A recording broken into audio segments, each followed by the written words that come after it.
Hello, Connor. Thank you very much for taking the time to speak with us today.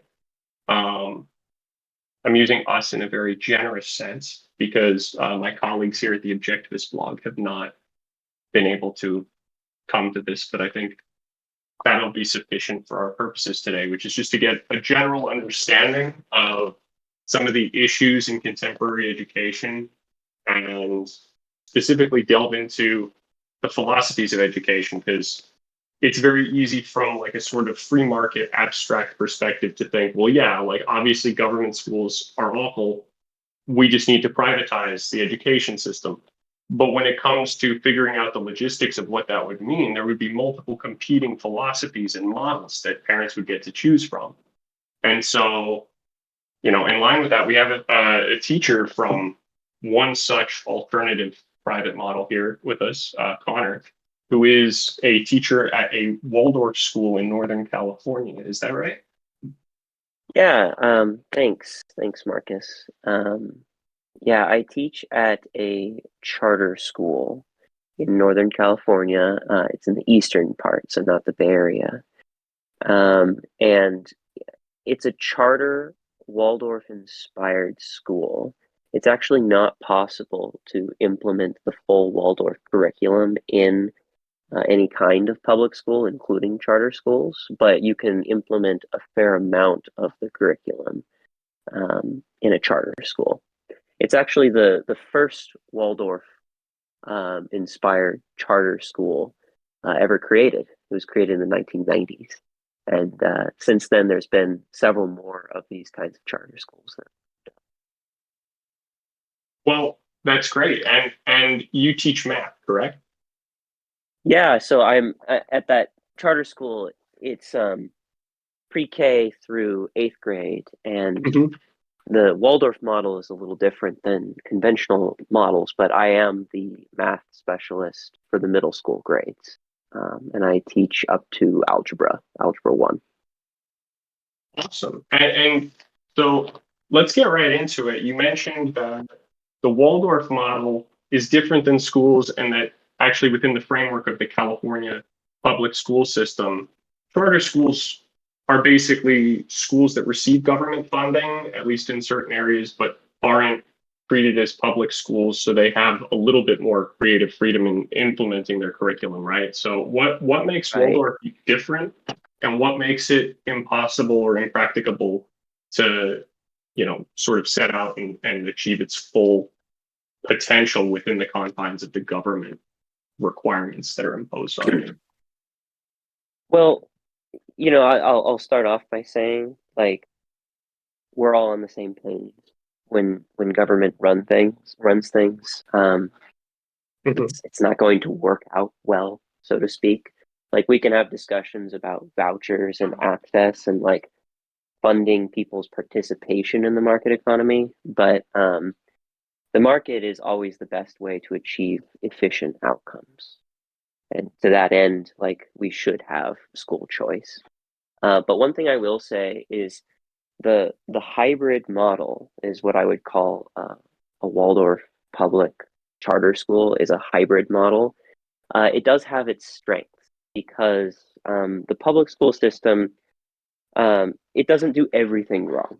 It does some things right, and then so like a charter is an interesting kind of experiment because it's like how do we combine maybe the best aspects of the goals of public education with the best aspects of Waldorf education, try to create like a new hybrid synergy between the two of them.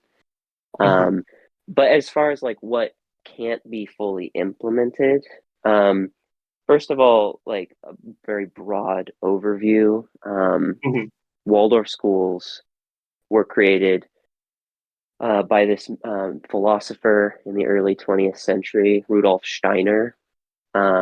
He's from Germany. He wanted to create an education system as an alternative to like the German education system at that time, which was just very focused on like preparing people to be factory workers and just This giving is them the what's referred to as basics. the Prussian model, right? Which The is kind of the Prussian model. standard Yeah, globally. yeah. He wanted an alternative to the standard model, and so Mhm. just very cheekily, he was like a hippie. He was like a proto hippie. Like he wanted to create like this education system that really emphasized art, really emphasized what he thought of as spiritual development of the child, really emphasized like not forcing the child to learn different kinds of academic content before they were ready, and helping them build up like things like their character, things like their what we would call executive function, but what he would say their will. And so like the earlier grades, like the education system kind of resembles what the Finnish education system looks like. Like they don't start Mm. reading and writing until kind of later on. It's later, it's delayed compared to our current education system, and that goes for math as well. Algebra in conventional Waldorf schools is introduced in seventh grade.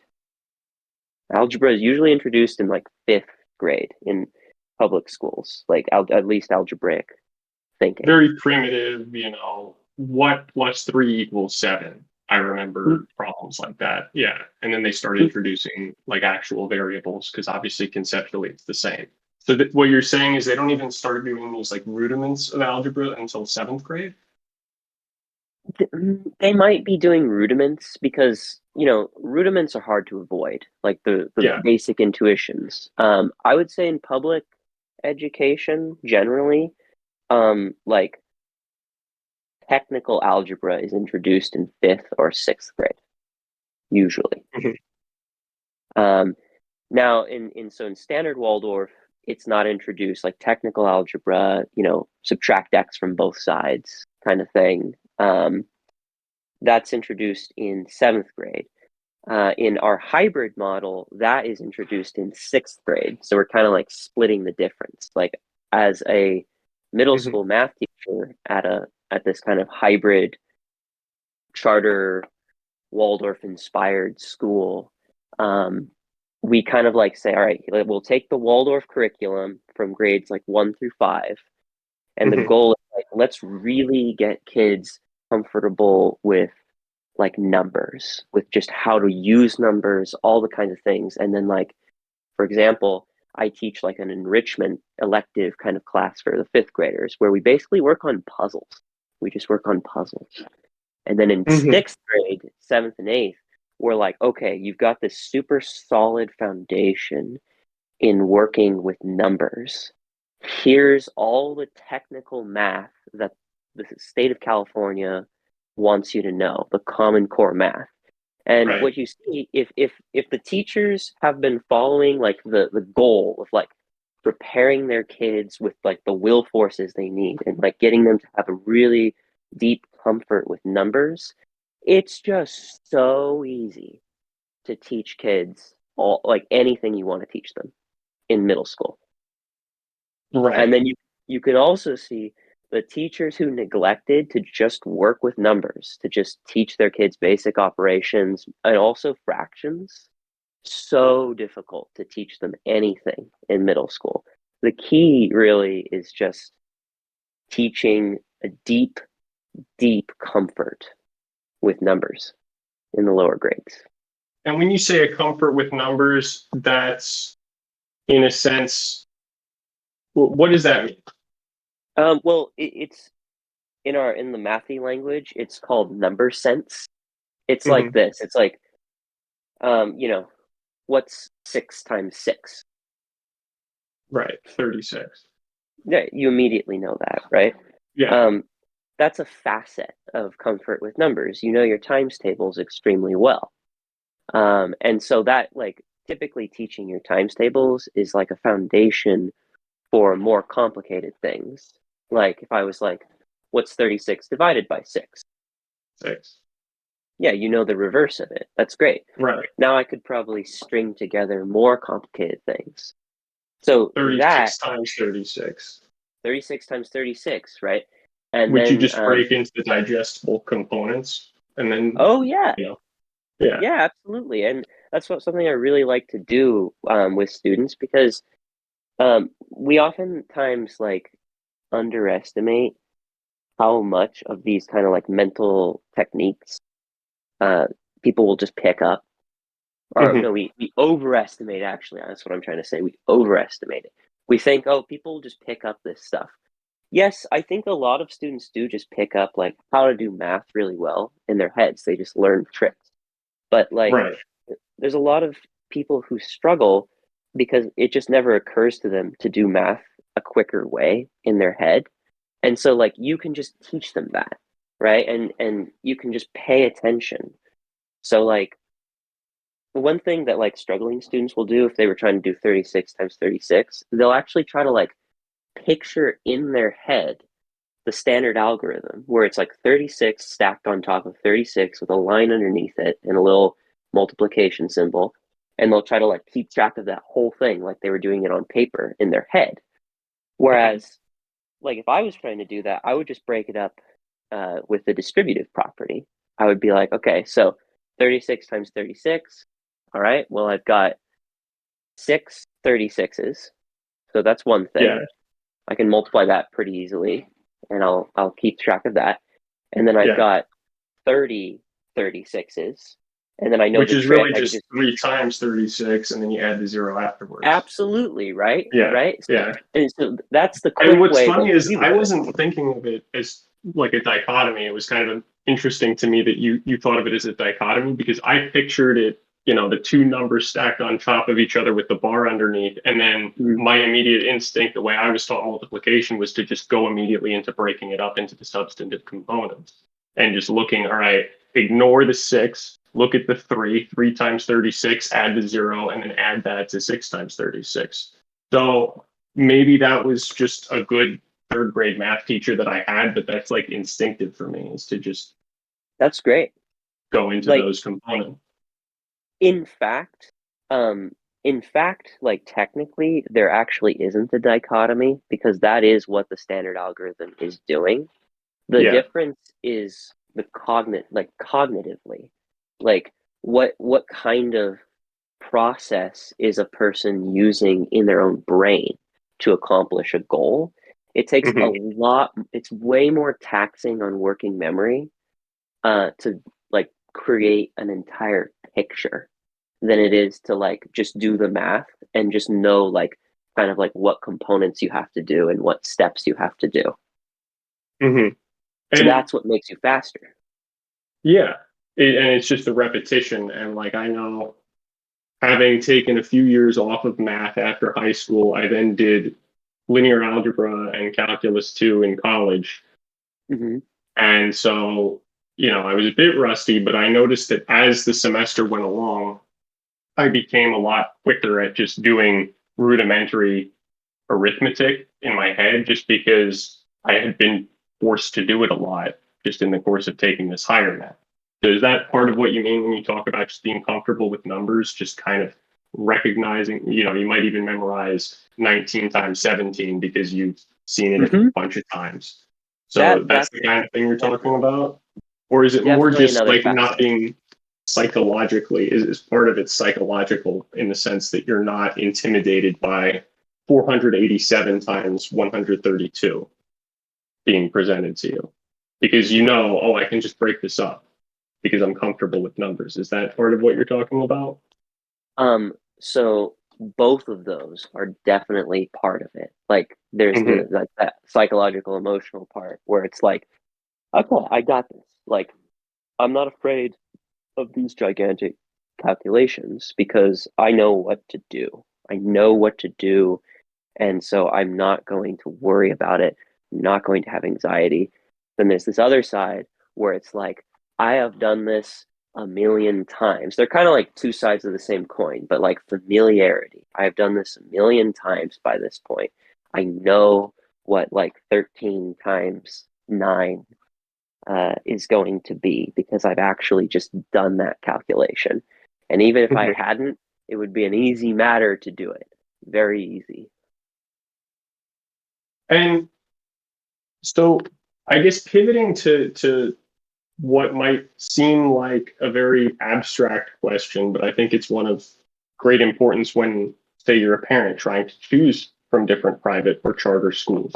What role does the teacher have in the education process? And more fundamentally than that, what is education for? Specifically at the lower levels, high school, you could argue, all right, it's meant to prepare you for university or for the workforce or whatever, but what is education for in the K through 8 Mm, process? mhm. And what is the teacher's role in that process? Yeah, so like this is where I kind of go into more of a speculative mode. Mhm. I can kind of say like what I think the teacher's role is as a middle school teacher, but in reality, there's four different jobs. Like it Mhm. is so much different being like a high school teacher for like a junior or a senior than it is to be a middle school teacher for a seventh grader, than it is to be like a lower elementary grades teacher, and than it is to be like a teacher for very young children. So here's how I generally view it. The older a person gets, the more of their intellect can be engaged. I think that's a pretty reasonable premise. A senior in high school can you can access it more through like their brain, through their thinking. They're their own person so much more than like a sixth grader is. Um, so like in high school, it's like yes, deliver the content. It's their responsibility. Be very clear. Provide them with opportunities to explore and develop their thinking. Middle school, you're definitely going to have that. Like the aspiration is to have that kind of teaching. But like we have to remember, like kids in middle school, they are going through a lot of change. A lot of that is extremely emotional and hormonal. And so a big goal of middle school is to like form a person's like character in a sense. Like they need to like develop discipline, really, if they have it. And at the same time, and this can be very hard because these can sometimes be in tension, developing discipline is kind of a precursor to creativity in a lot of ways, right? Like to genuine production. You need to really have like close attention to detail, to technique.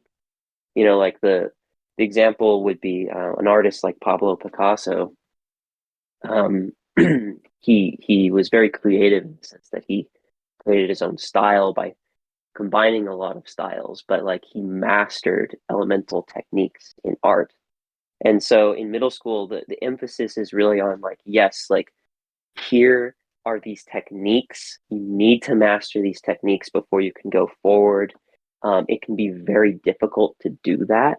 And so like you have to kind of like teach the child like what is persistence, what is perseverance, what does it mean to like not have what you want and just to like push forward, and then to like help them understand that like there can be a greater goal going forward. And okay, so that's middle school. And then the lower grades, um the in some ways a lower grades teaching lower grades is actually like a lot easier because the students, they're not quite independent. Like they don't fully understand that they're different from their parents or from the group. And so they kind of come in with built-in desire to conform and to please. And so like you don't want to like trample. You want to like nourish them in their slow growth. And then just kind of give them opportunities to learn things. Like a lot of them will be very content and satisfied to just learn a bunch of facts, right? And so, like in Waldorf, the curriculum is to tell stories, and this is one aspect of Waldorf that I really like.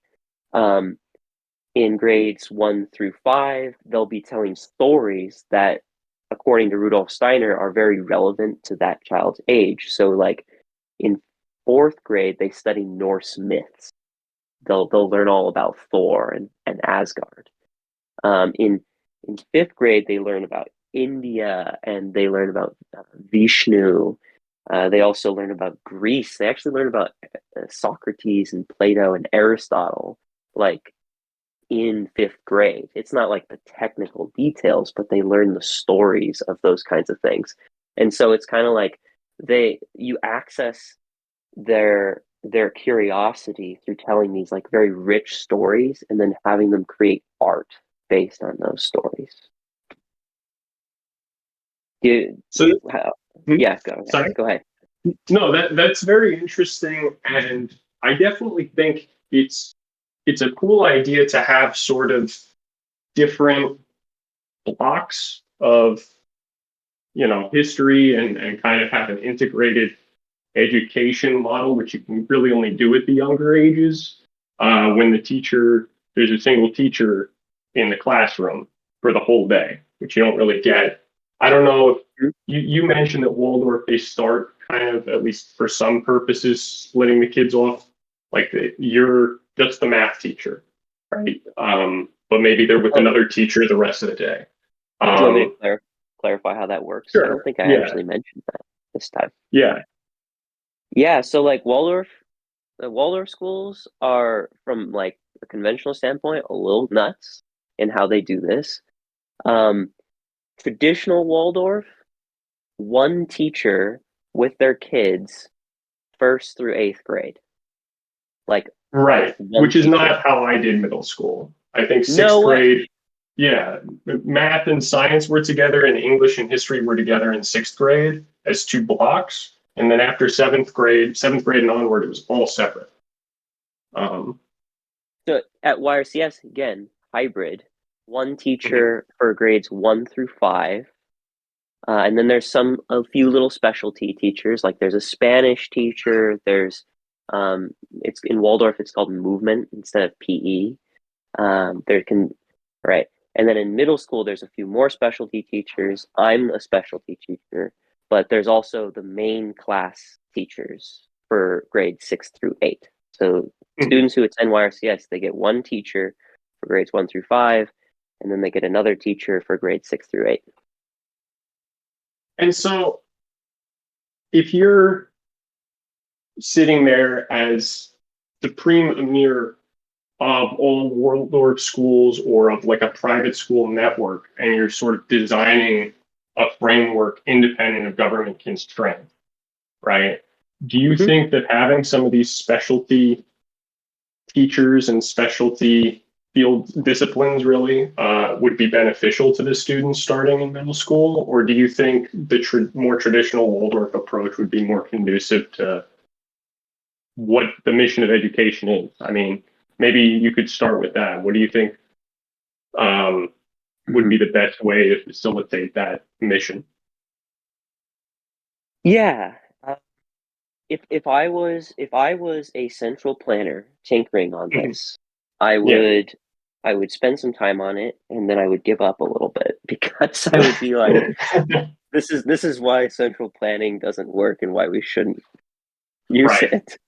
Um, because uh, it's so heavily dependent on context. What is the right age for different children to transition more to specialist teaching, so like one Mhm. teacher for each subject versus whole class teaching. And I think that the factor which it depends upon is how how significant is the kind of like character, emotional, will, executive function development. How significant is that in the education process? Because I think Yeah. having a teacher who's like almost like a coach, like a teacher who's there constantly, who knows the student, can help them like generate those kinds of qualities more than a specialist can. But if you have all those kinds of like traits down, if you are a disciplined student, if you do know how to critically think for yourself, then yeah, bring in the specialists. Like to be honest, I think that uh, we may actually introduce specialists a little too early Like some students who go into high school may not be ready for specialists. Probably, like almost certainly the majority are, but like some would probably just benefit from like having one main coach more often. Of And course, so, yeah, yeah. sorry, go ahead. Well, the cost of that, of course, is like it's just hard for a teacher to gain like expertise in a bunch of different subjects beyond a certain point. Right.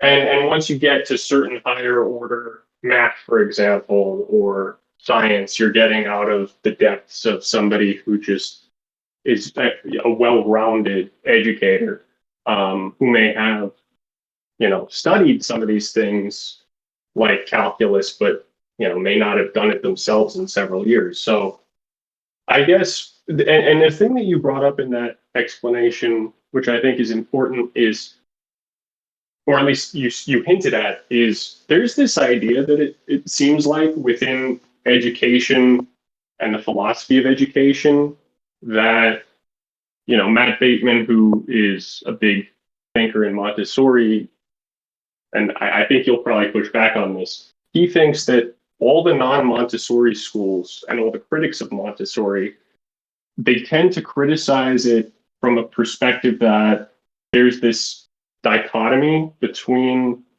like knowledge. Education should be about conveying knowledge to the students and teaching them facts and teaching them things effectively, versus no, education should be more about fostering things like creativity or the character development of the students. So like, I guess A, like what's your take on that supposed dichotomy? And B, you know, how do you think Waldorf and Montessori and other different philosophies of education, what are their contributions to helping us get to something better than public school in that respect? Yeah, so this is thank you for bringing this up because this is maybe one of my favorite topics in this whole Mm-hmm. conversation. Um, there's a lot of dichotomies thrown around, and there's a lot of like questions about like what the goal of education should be. Mm-hmm. Um, and there's generally speaking um, two camps. There's this progressive reformist side of things, and This is there's the this Dewey School, like the Dewey, sort of Prussian model. also Montessori, and to some extent Rudolf Steiner. They're all reformists and they're all progressive to a certain extent. Um, but then on the other side is the traditionalist, Mm-hmm. right? Like what sometimes like there's different forms of traditionalist education. There's classical education, like what you would get from the Middle Ages, and the Renaissance kind of modified that a little bit. The founding And then there's fathers all went through this sort of a model, right? mhm, so that's like the roots of it. Mm-hmm. And here, kind of like on the progressive side, the goal is more of these like general traits. That at least that's their stated goal. They're like the knowledge is somewhat irrelevant. It's not about the knowledge as much. It's about providing practical skills and providing traits. And then on the traditionalist side, um, I don't know a single traditionalist who would be like critical thinking isn't important. You know, Right. they would say all these traits are important as well, but most of these traits depend upon a very large, solid basis in factual understanding, like a very Right. large, right? Like to be creative is not to just like kind of like do what a kindergartner would do with their crayons, which is to like scribble. Like Yeah. that's not creativity. Creativity is looking at the sum total of knowledge within like a given context and then making a meaningful contribution based on your own thinking about that. And so to that end, like a traditionalist would say, you obtain these traits more through working with the actual content and having questions asked about it and having a deep knowledge of the content. You obtain the traits of critical thinking Yeah. from that. And Whereas that seems progressive, to be like an go ahead. obvious tautology almost in a sense, because you can't make any sort of meaningful contribution without knowing at least a baseline amount about a subject, right? Right, right, absolutely. But so where the difference is like a Mhm. progressive would view the knowledge itself as just simply like a vehicle. It's just like a Mhm. vehicle for getting the trait, right? Whereas the traditionalists would say the traits are actually like inextricably linked to the knowledge, right? Like the knowledge and the traits, like creativity, critical thinking, it's about how you interact with the knowledge. Whereas the progressive would be like, all right, we gave you some of the knowledge. Now you have these traits. Hooray. It's kind of like the knowledge falls away as almost like a little scaffolding or something. So, how would you chart or where would you place the sort of 19th century English liberal arts education model, which I think around the age of middle school was primarily focused around like reading, writing, and rhetoric in the humanities. And this idea that, you know, you need to be able to critically assess an argument and make an argument. And that that was sort of this cornerstone, at least for elites in their education, to be able to do these kinds of things. That seems to be kind of a combination of both approaches, right? Okay, so rhetoric. Mm-hmm. Rhetoric is the key. So I did debate in high school. Um, and you don't need to do debate to get No. these character traits or these skills. But debate, a form of rhetoric, is to me like that's where you really develop like critical thinking. That's where you really start to use content. You start to understand the purpose of the content. So like rhetoric is something that like should be taught a lot more strenuously, I think, and it's neglected. It is neglected, um, and part of the reason why it's neglected is because it's hard. It's just very hard to teach rhetoric. Like Because now we're English going on a teachers. century of people who never learned it themselves, right? So it's kind of difficult to impart a Mhm. skill that you were never formally trained in. Yeah, and elements of rhetoric are embedded within like your standard high school English class, Sure. definitely, but it's not given the attention it deserves. Like we should focus a lot on persuasion, right? Um, and when we write our 5 paragraph essays in middle school and in high school, there is like an element of persuasion there. Like we're like, all right, we have our thesis, but like, how much do we actually have to defend our ideas, right? Like it's kind of Right. there's a kind of laziness that's encouraged. So like I think actually bringing in the debate context a little bit more. I had some teachers who actually did this to their credit. They like actually had us prepare for these debates, and then we had class debates, and it was like you're Yeah. not going to do well in the debate if you haven't read the book. You don't know the ins and outs of a book and like the surrounding context of the book and stuff like that. Right. Yeah. And you know, that came to mind having some English teachers who did have us engage in debates like that, and then others who just kind of said, all right, write your, CDCMCM paragraph, maybe throw in a counter argument. Um, so like acknowledge a weakness of yours and then try to refute it.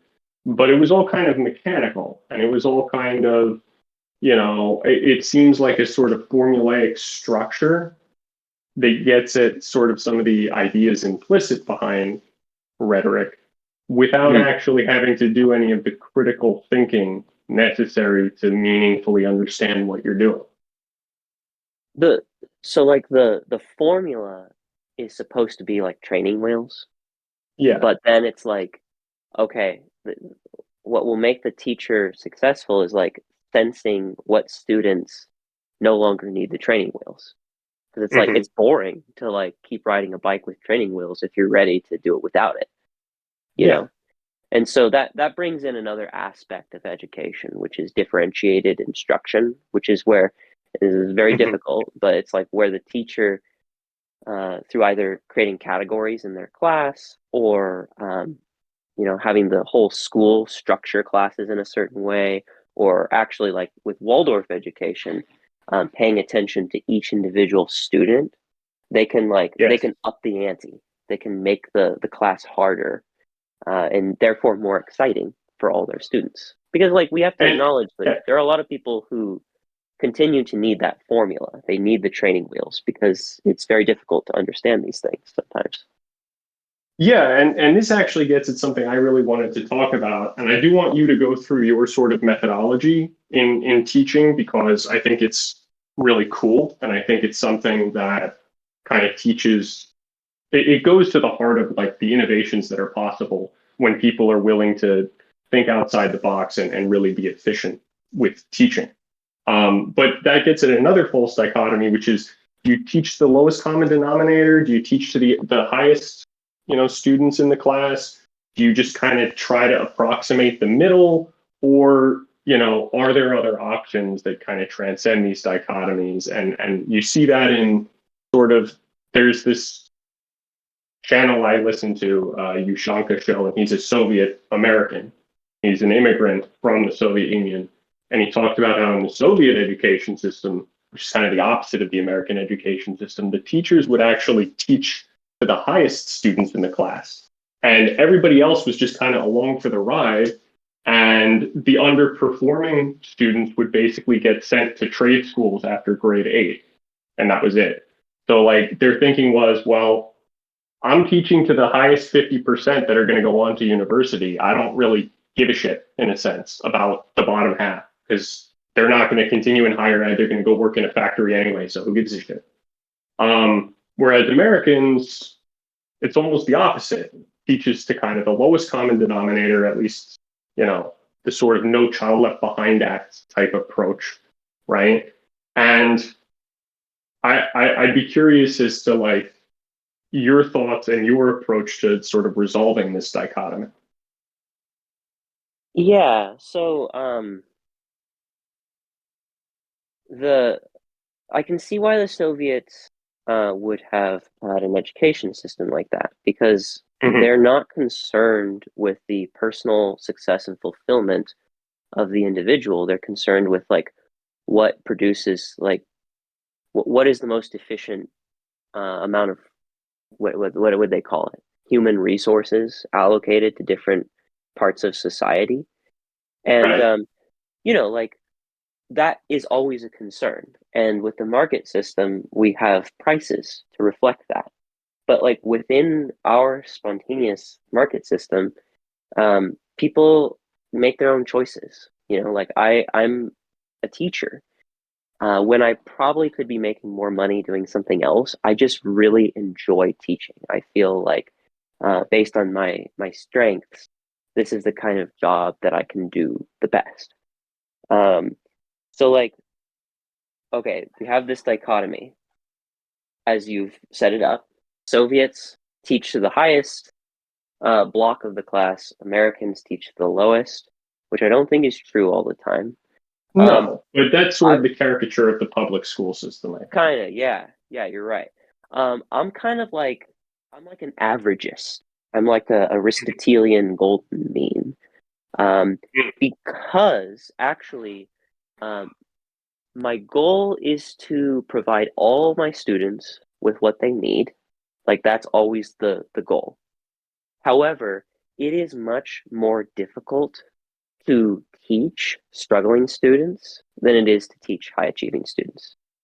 That's almost obvious, I think. It's just much more Yeah. difficult. So my class, I structure it so that I'm teaching to the average, to the block, the 70 to 80% of the class. My Mm-hmm. direct instruction is for 70 to 80% of the class. So if I give a lesson on a topic, 70 to 80% of my class will understand the concept and be able to do the work. Great. Then what I do is I treat those two groups afterwards, the struggling, the bottom like 10 to 20%, and then the top 10 to 20%, the high, like really high achieving. The next day, I don't actually give a lot of homework. So the next day we just do practice sets. And in that time, the students who got the concept are able to just help the students who didn't get it. The students who finish their work early, I give them additional learning tasks, like much more difficult problems to work on with each other. And again, they're higher achieving students, so it's like I can like drop in once in a while and give them some points, and I kind of model critical thinking by just asking them questions. And then the struggling students, I can either ask other students to like help me with this, or I can do it myself. We explain the concept to them and get them a little bit of practice, kind of one-on-one, right? Like then, because that's what a lot of people need because it's very difficult. And so in this process of like using the resources of the class, which are the students, I'm able to like provide the students with what they need at each of their levels. So in a sense, you're delegating sort of corporate management style, where the most accelerated, the most advanced students are actually, and there have been studies, and maybe you could go into the mechanics of why this is, or if you find that interesting. But like I've read that by explaining something, you're actually solidifying your knowledge, Oh, and not only absolutely. that, yeah, and you're delegating as well a lot of the responsibility of doing that one-on-one instruction with the struggling students or those that are having some difficulty picking it up. So that Yeah, I think, yeah, yeah. that's a really interesting approach. And it seems like it's something that's generalizable, at least in the context of math.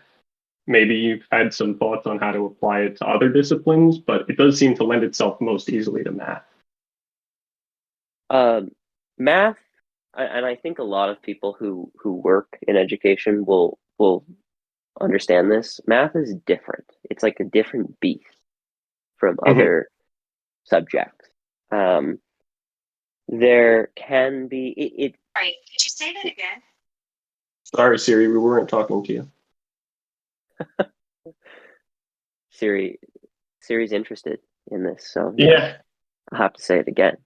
Math is a different beast, you know. And Yes. I remember there was this professor. He wasn't my professor, but at UC Santa Barbara, there's this professor who was like, "We have to slay this beast. We have to slay this beast." And he was talking about linear algebra, and yeah, that's actually kind of like I do try to create the warrior within my students for math because it's like you can get it. Like almost everybody can understand math, with the Yeah. exception of people who have like dyscalculia. That can be a Right. barrier. Um, but like almost everybody can understand math. It just requires like for some people an enormous amount of focus. And I think a lot of middle school students, they just don't understand that it requires a lot of focus and a lot of energy to Mhm. understand math because there's a lot of logical parts that go together, almost like a machine. And so I'm like, Yeah. I go to these students and I'm like, you can do this, but it's going to be hard. It's going to be Mhm. really hard. Other subjects aren't like that as much because you can very slowly build up. It's most students like with writing can produce something, right? And then they can get Yeah. a little bit better. With math, it's like, okay, we're in a stream, we're in a river right now, and the river is flowing, and you gotta paddle, right? Like you Yeah. gotta you gotta stay with the boat because you need to bring your focus every day. Like everything builds on everything else, and so yeah, that's kind of like that's how math is different. And it's interesting too because it is different and it is difficult. But one of the things I've found is that it's also one of the disciplines that is most, if you really go ham with young students at a young age and you're really like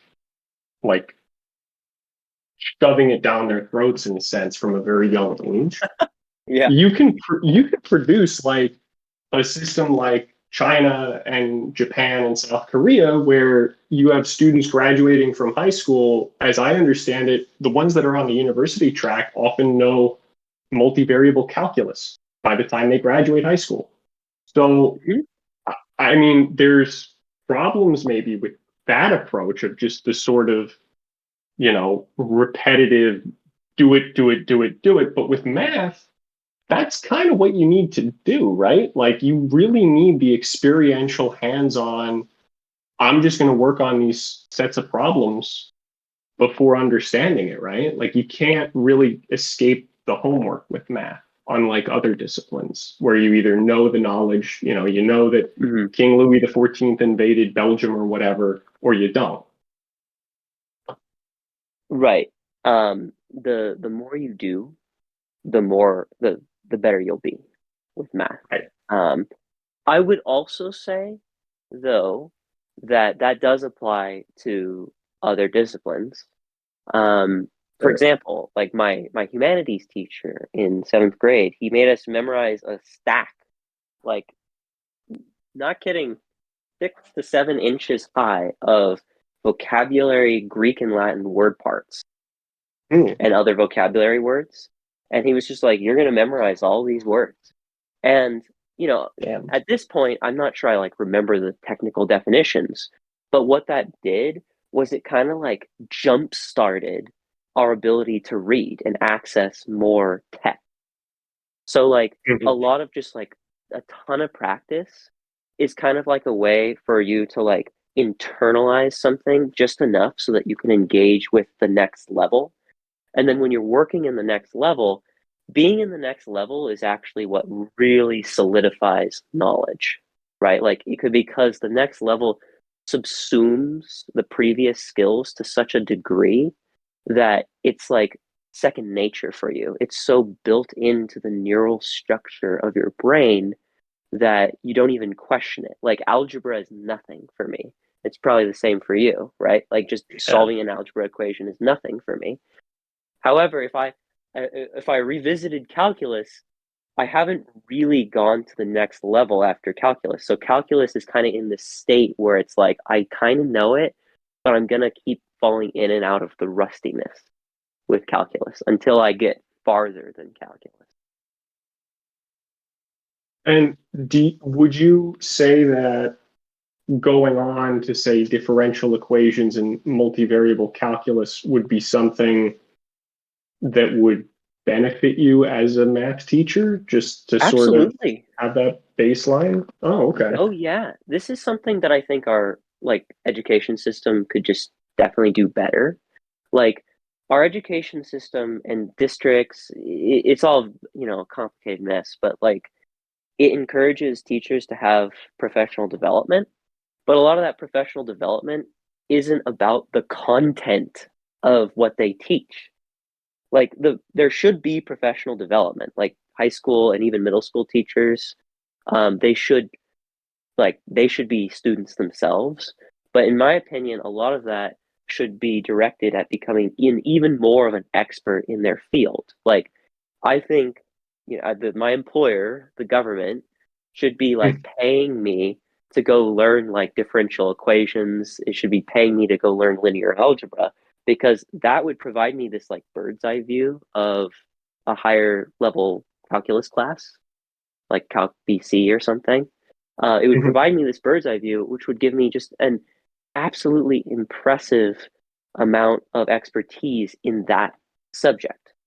And in my experience, it's like it's expertise that can make a big difference. Like, how well can you explain something to a student? How well can you see in the student's thinking, what are they missing? Like, it's expertise in a subject that really helps you see that.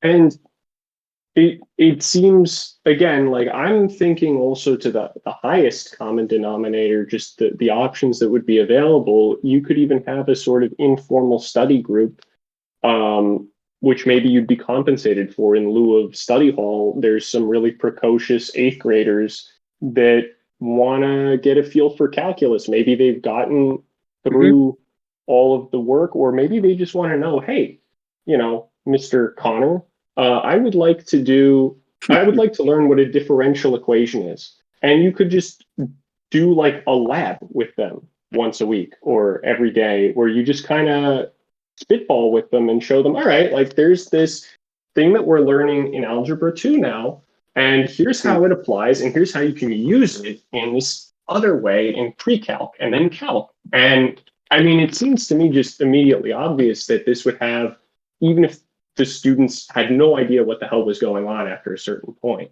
just the exposure to it would make it less intimidating when they do get there. And I think some of those lessons might still sink in, right? Oh yeah. No, I love this idea. Um, I even build this into some of my classes. Like I talk to Mm. my Algebra 1 eighth grade students about, like, first of all, this is almost something that you would think is obvious. I tell them something they don't know. This is the math track that you'll be doing. This is how math is going Yeah. to look in high school, right? They don't know. Like, people haven't been telling them like how mathematical education develops. So I'm like, Right. there's this subject comes after the subject you're currently studying. It's geometry. Well, this is like it sometimes moves to integrated 1 and 2, but traditionally it's geometry. Then it's algebra 2. Then it's pre-calculus and trig, and then it's calculus.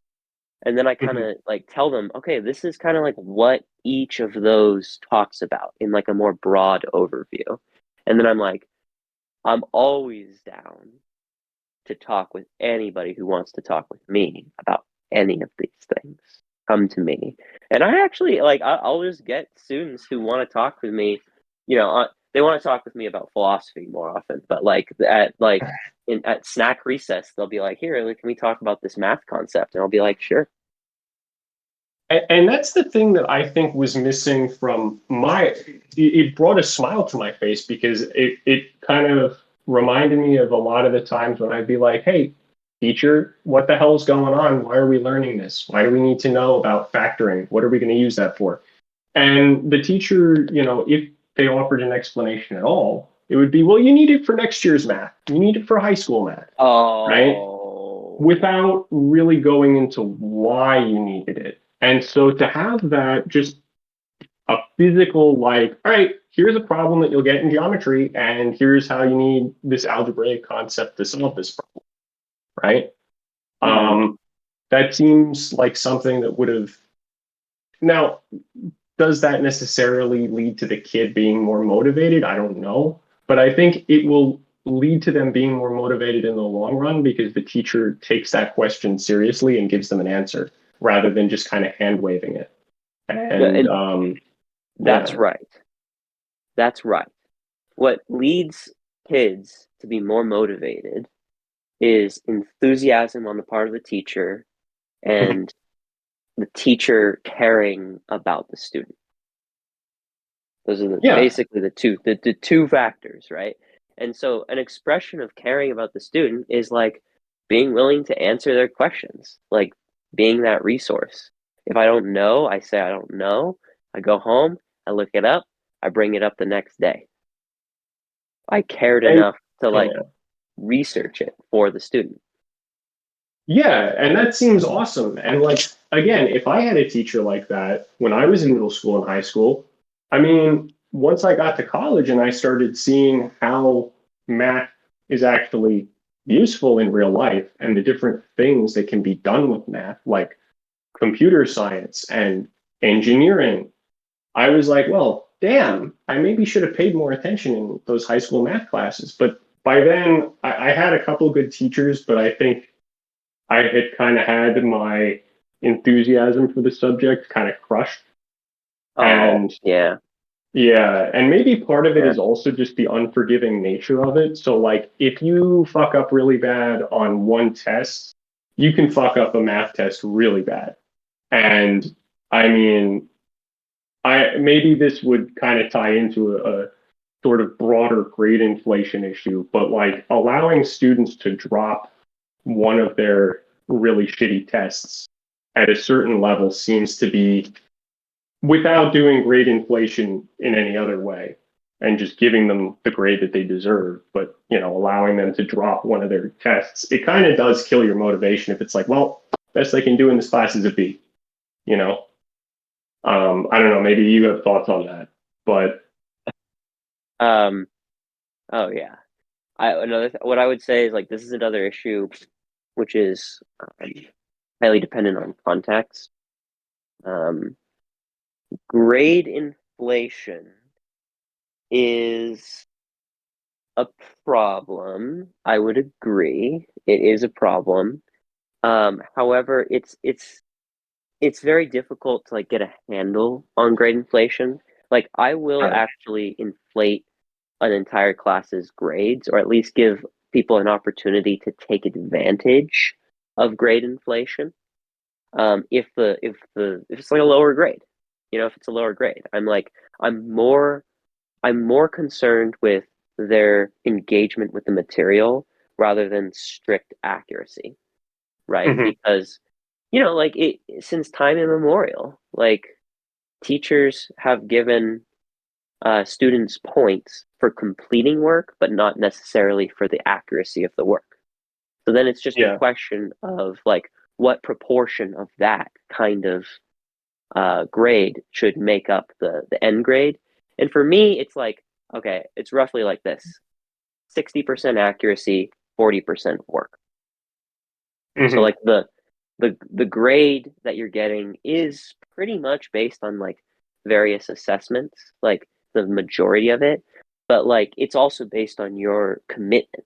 So like I want to say to students, like it's all about what we want to communicate to students at a different level. Later on we want to say accuracy is all that matters, but like in middle school we want to say like accuracy is not all that matters. Also, what matters is your dedication, because that's the Mhm. point of teaching in middle school largely, is like teaching them how to be dedicated. Like, okay, you didn't get it, but you tried and you tried hard, and you will get it. You will benefit because you were trying. You have done some of the work. So we have middle school to basically teach you this concept, and I'm rewarding you for continuing to try. So something like extra credit, or like I had a physics teacher who would allow us to do test corrections. So you would Yeah, submit I basically, do that. you'd work through the problem and say, all right, and then he would give you either a C minus or like 10%, Yeah, whichever led to a higher score. I let my students do test corrections. Absolutely. Um, Okay. Typically, what it is it's not like it doesn't modify their original grade. I like to keep that in the grade book because it allows me to see like what the students actually know. Mhm. That's kind of the true purpose of grades. Is to like evaluate your students' knowledge. Yeah. But what I do is I just create an extra assignment, and I'm like, okay, you got a 5 out of 5 on that assignment, and then it boosts their score Mhm. overall. Yeah. No, that seems cool. And I think I think one of the things that sort of this segues into is like you're basically preparing them for high school by, again, fostering both the dedication, right? Like not beating it out of them, which is what a lot of middle schools do, unfortunately. And Mhm. you're also kind of giving them this baseline knowledge, or at least to the best of your ability, you're providing them with the opportunity to if they choose to take advantage of it. And that's fundamentally, I think a lot of people don't want to acknowledge this, but sometimes, and I think it's not common. It seems pretty rare anecdotally, but you sometimes do get the occasional student who just doesn't give a shit. And it's ultimately, there's nothing you can do to motivate them despite your best I efforts. Yeah, so it is rare, right? Like most students Like probably care. 1% or less, right? You know, Maybe 2%. prob 2%, I would say. Mhm. Um, But that's a pretty one good score. If I got a it is 98% in school, I'd be really fucking happy with myself. Oh yeah, absolutely. Yeah.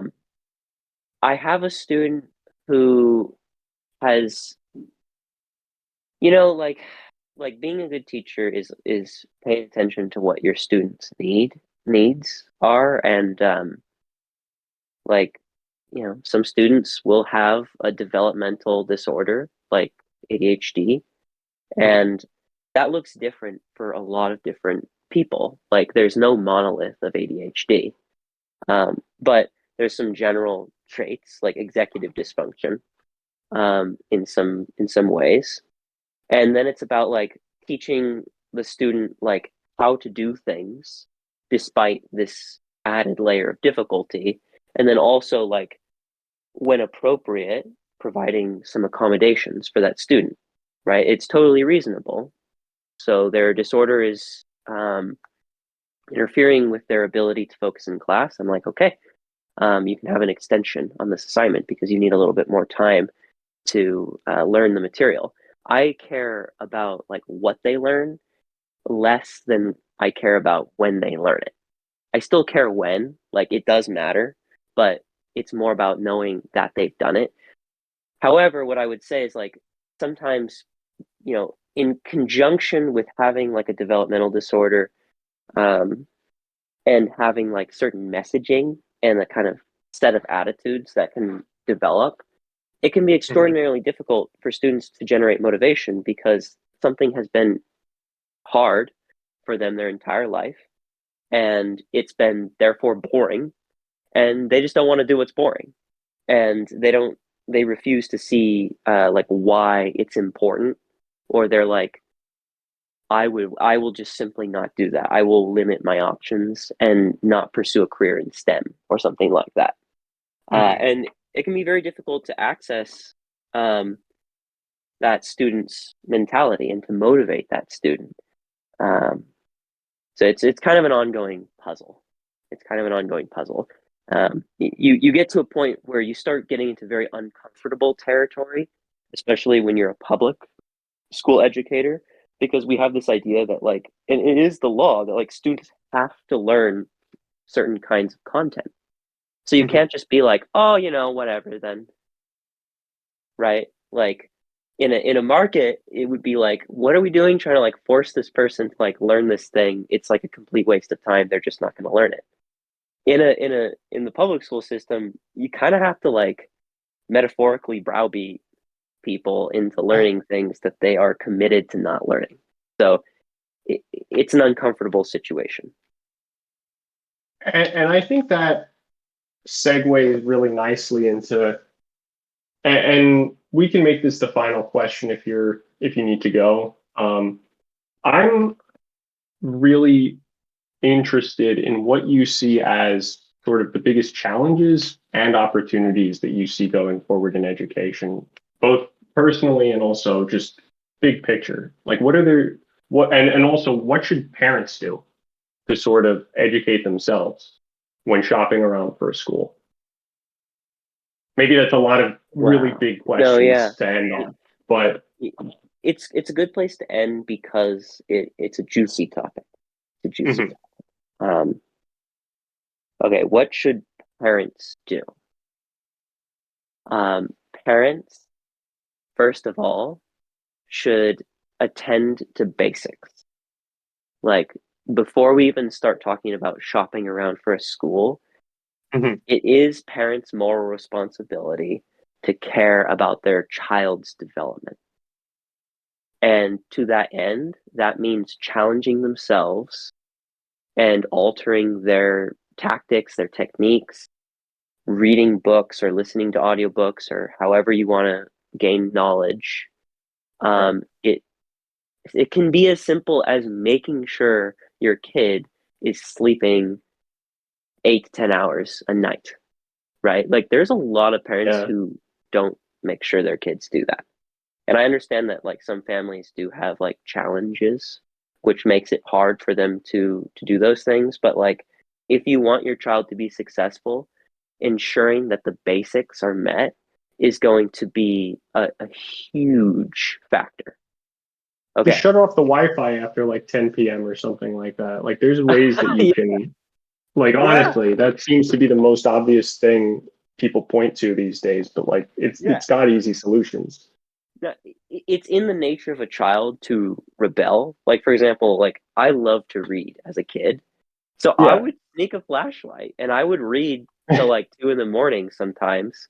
And like, when a kid is at that level where it's like they're defying their parents so that they can read, it's like, okay, well, this is not like a very major problem, like they're Right. reading.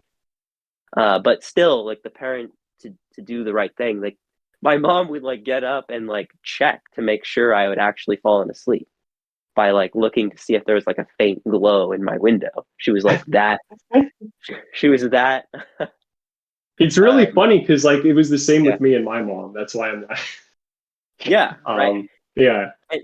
And like we definitely like grew up with our share of difficulties with their parenting style, but they had major strengths. Like we're both doing well in life, I would say, overall, based Yeah. on just a very general trajectory. So okay, anyways, that's Yeah. basics. What should parents do when they shop for schools? Hmm. Um, that's a good thing. They should shop. Like they should treat it like Yeah. they're purchasing a product, and then they should care about the school. Like number one, um, I would say look at like the teachers. Like research the teachers at the Hmm. school. Like look at what teacher your kid's gonna have. Um, if learn about like education, like learn about like how you want your kid to learn. So like an issue might be like, okay, what textbooks are your kids learning out of Right. at your school? It's going to make a difference. Like, are Is it they? the Texas compliant biology textbooks that teach intelligent design, or is it like a real biology textbook? That's a very stark example. I have my own Right. examples from like math education, which are less controversial for the general public. Right. But like, right. Uh, so like, does it make sense? Like, does what the school and the teachers are teaching, does it make sense according to your own values, right? Hmm. That's the extension. um, and then did you want me to talk a little bit about like how the education system should just look in general? Yeah, and also like what are some Yeah. silver linings? Like obviously there's a lot that's negative, Oh yeah. but if you could tie it all together by saying, well, there is this positive trend, if there are any, maybe there aren't, but like that would be a really nice note to end on. Oh yeah, absolutely. Okay, here's a positive thing. Okay. Most teachers I know are dedicated to their students. Like there's a lot of raw materials here which could be deployed in an incredibly productive and beautiful way, I would say. Hmm. There's a lot of potential in our society to have an excellent education system. I would also say that like the education system is kind of like it's the gateway to making certain kinds of social change. Um, I would also say that the culture of students in education, and this is facilitated a lot by teachers, is a lot kinder now. Like there's a lot more kindness. Um, there's a lot more attention to values and to like caring about other people and caring about like ourselves, kind of like giving ourselves like compassion in more of a therapeutic sense. And that is really modeled in my school. I think that Hmm. the overall result of that is that it's going to produce like some very excellent human beings overall, despite a system that you know has a lot of disincentives for that kind of thing. And then also charter schools, uh, charter schools and private schools that still have some restrictions, like they don't just teach creationism or something like that. Um, those are positive because they do care about delivering a product, and you can kind of see like. Yes, in California, charter schools are kind of being rolled back, which is sad. It's like a sorry state of affairs. But in other parts of the country, like there's more liberation. By the way, Uh, there is an election coming up for the state superintendent, and the challenger to the incumbent is much friendlier towards charter schools, just as a Oh, general PSA to the audience and to you also. oh, interesting. Yeah. Um, I sometimes find myself, strange bedfellows because, like, I'm an objectivist, so I like markets, but a lot of the people who also say they like markets and education liberalization are oftentimes not my ideal allies, shall we say. Um, Sure. but whatever gets the job done at this Right. point. Yeah. Um, and it does seem like there are some positive developments.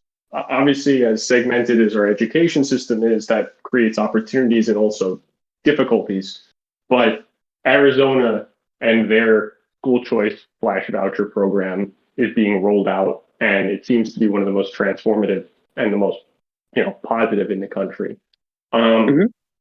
and I view that as a big opportunity to then potentially generalize it. But within sort of you have some sense of the beast, right? The academia education industrial complex, right? Yeah. Because you're kind of at the intersection between private and public. So you still have this understanding of what are the state's requirements and what are they doing.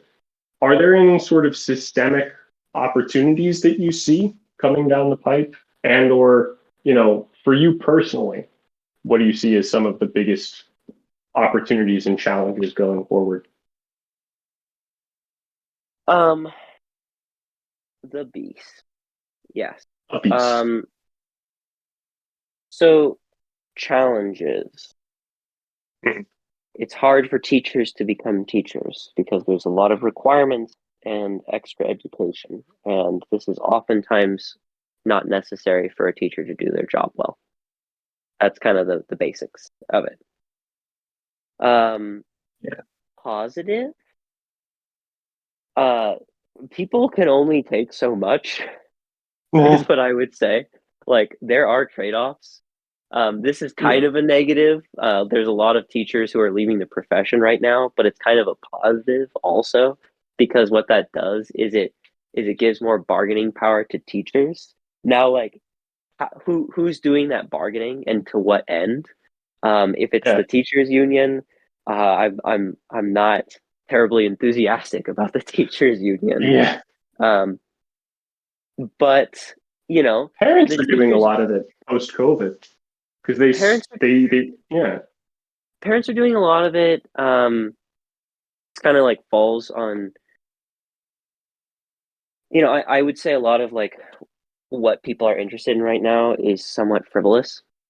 Um, like I don't want to, I really just don't want to get into like the kind of controversy about critical race theory and stuff like that. But Yeah, I all think the big culture war issues, right. which I also view as kind of a sideshow to the more substantive work that Yeah. needs to be done. But I want to see parents getting really fired up about like their math program at their yeah, school. or Like science. Like my kid doesn't have the choice to study chemistry in ninth grade. What the hell, man?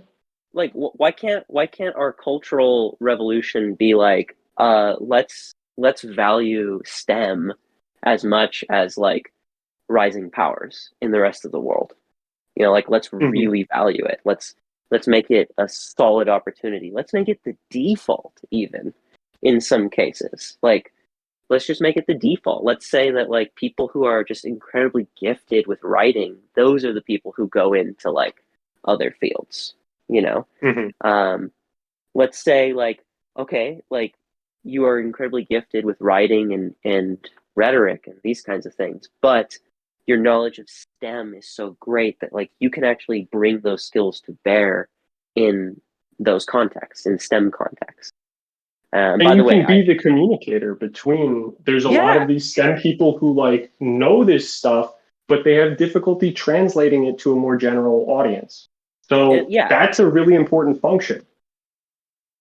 and honestly, a lot of the controversial issues that surround us today, we wouldn't even have them if there was a much more solid basis for education in STEM.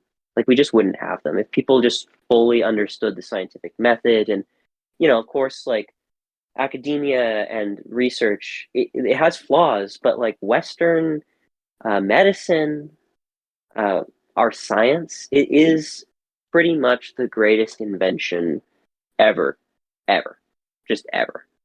Yeah. Like the process of science in the world right now is the greatest invention ever. And like we just part of education to me is like how do we value it? We have to value it by knowing how it works and respecting how it works. And so like to just keep us on the positive, like let's really encourage our understanding of science and mathematics, and let's let that be more significant in education.